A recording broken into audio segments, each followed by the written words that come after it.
Assalamualaikum warahmatullahi wabarakatuh. Pada kesempatan kali ini saya akan membacakan tentang bab 2, yaitu mengenal perkembangan peserta didik sebagai subjek belajar. A. Peserta didik sebagai subjek belajar. Untuk meningkatkan mutu pendidikan dibutuhkan sebuah strategi pembelajaran yang lebih inovatif, sehingga proses belajar menjadi lebih terarah.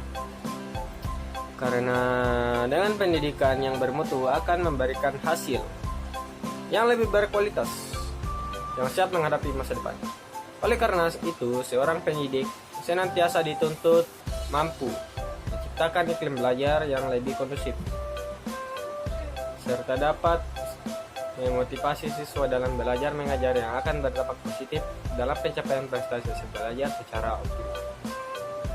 Untuk mencapai strategi pembelajaran yang efektif tergantung pada kondisi masing-masing unsur terlibat dalam proses belajar mengajar secara faktual, seperti kemampuan siswa, guru, sifat materi, sumber belajar, penyajian media pengajaran, faktor logistik, tujuan yang ingin dicapai.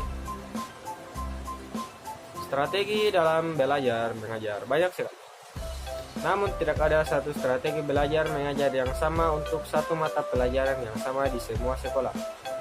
Bahkan untuk mata pelajaran yang sama di sekolah,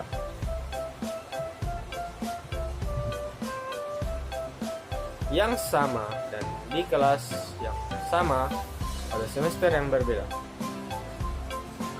Untuk itu, kreativitas guru dalam mengajar sangat dibutuhkan.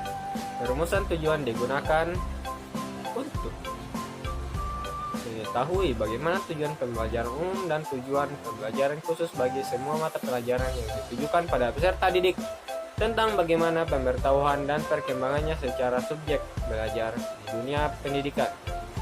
Pertumbuhan secara langsung.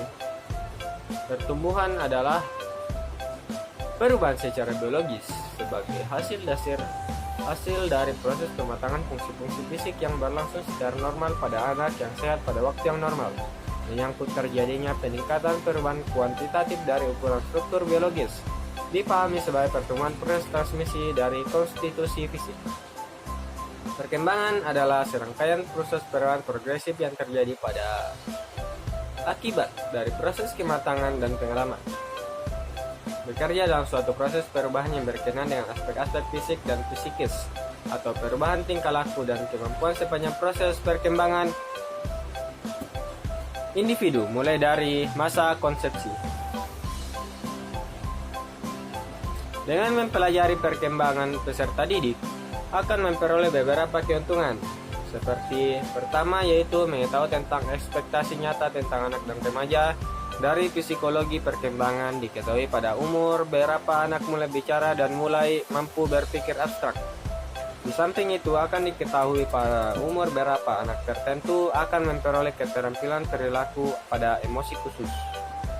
Kedua, pengetahuan tentang psikologi perkembangan anak memudahkan untuk merespon sebagaimana mestinya pada perilaku tertentu dari seorang anak. B. Ciri-ciri perkembangan fisik. Ciri-ciri perkembangan fisik. Untuk memahami ciri-ciri perkembangan fisik, dimulai dengan pemahaman tentang peserta didik.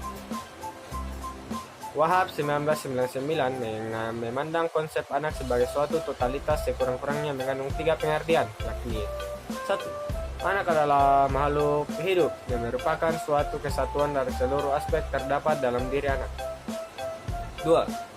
Dalam kehidupan dan perkembangan anak yang terjalin satu sama lain. 3. Anak berbeda dari orang dewasa bukan sekedar fisik tapi secara keseluruhan.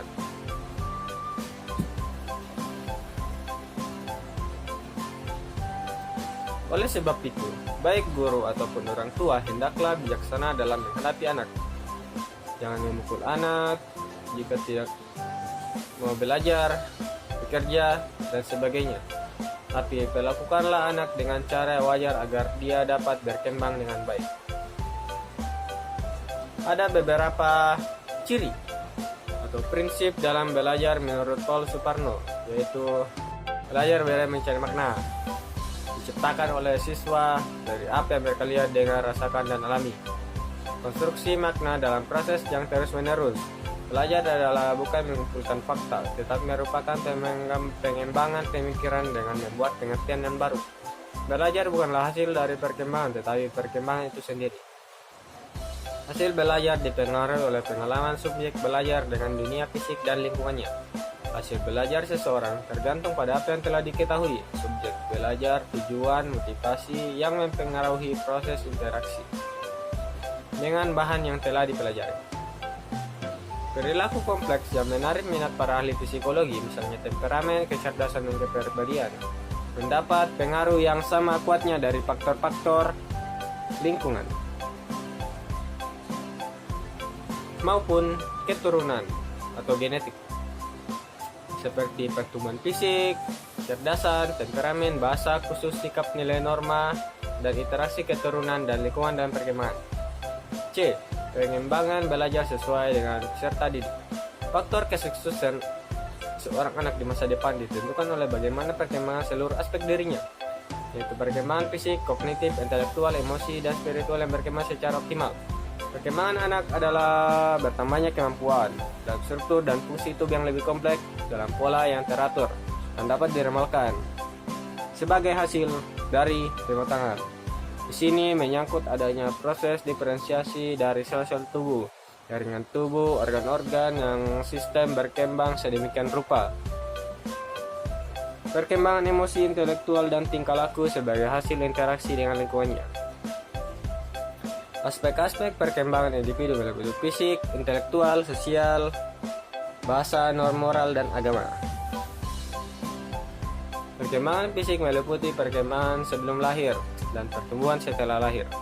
Intelektual atau kecerdasan merupakan kemampuan untuk beradaptasi secara